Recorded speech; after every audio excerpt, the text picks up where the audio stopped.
and noted by me being the exact same place with the exact same clothing on. This is my short dance, quick roundup afterwards.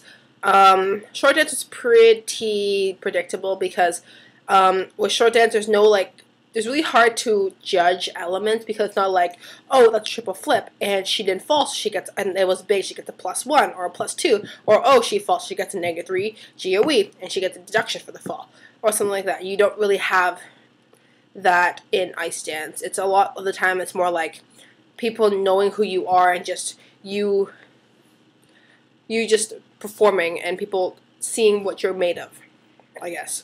A lot of what I saw made sense. Like, it was pretty predictable, the scorings. Kaitlyn Weaver and Andrew Poirier, who were the Canadians that were out for most of the season when Kaitlyn hurt her foot in December and has been out of skating for the past 2 months. Luckily, with a few weeks of practice, they were able to do really well. Their short dance was really great. It was very, very strong.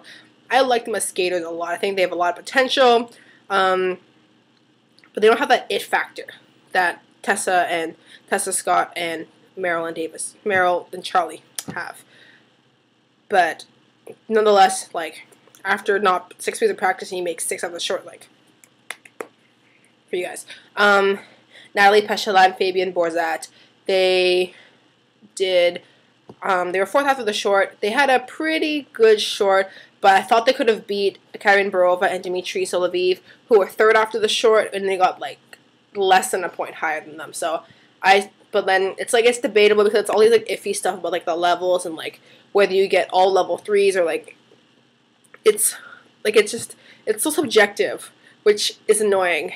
Though on the side note though is that the Americans Madison Chock and Evan Bates actually beat Maya Shibatani, Alex Shibatani in the short, which I think it's because maybe Maya and Alex's short dance isn't as strong. I feel because before they were poning Madison and Evan back a year ago, but I don't know what changed, and it's just sad to see them go down so much when back in 2011 they were 3rd in the world. So I'm just wondering, maybe it's their programs aren't as well, because I find that if your programs aren't as I don't say family friendly, but that doesn't sound right. I would say coach, or not coach, judge friendly. Judge friendly is the word I want to make up.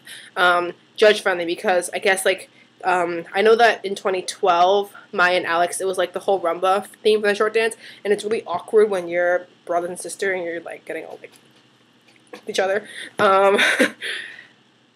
So I don't know. Maybe it's just their short dance. Maybe it's just the timing, and I think it's just whether dance is a connection behind it. So. And on that note, I think that Merrill and Charlie skated a better short dance than Tessa and Scott. Merrill and Charlie had a little bit more to them, while Tessa and Scott were a little bit more conservative. They wasn't as magical. That's all I can say. If you're watching the two of them, they're both fantastic ice, possibly the best dancers ever out there. And it'll be sad to see them go, because they could probably do another Olympic cycle and still have this back they win, no one else can beat them kind of thing, because even 3rd place is so much behind them. Well, okay, Katerina and Dmitry, they're 3 points behind Tessa and Scott, but Tessa didn't have, I think she messed up her twizzles, if I'm not mistaken. But the rankings probably won't change that much going into the free. But yeah, so from that, we'll have to see in the free dance, because then again, there can be fluke falls. You don't fall that much. In ice dance, it's more little things you mess up, or lifts are going too long. It's hard to judge these things. But anyways, I'm not going to talk because I'm just ranting now. So I'm going to, if I don't do it tonight, I'm going to do each of the free analyses for you guys. Thank you for watching. I'll see you guys later.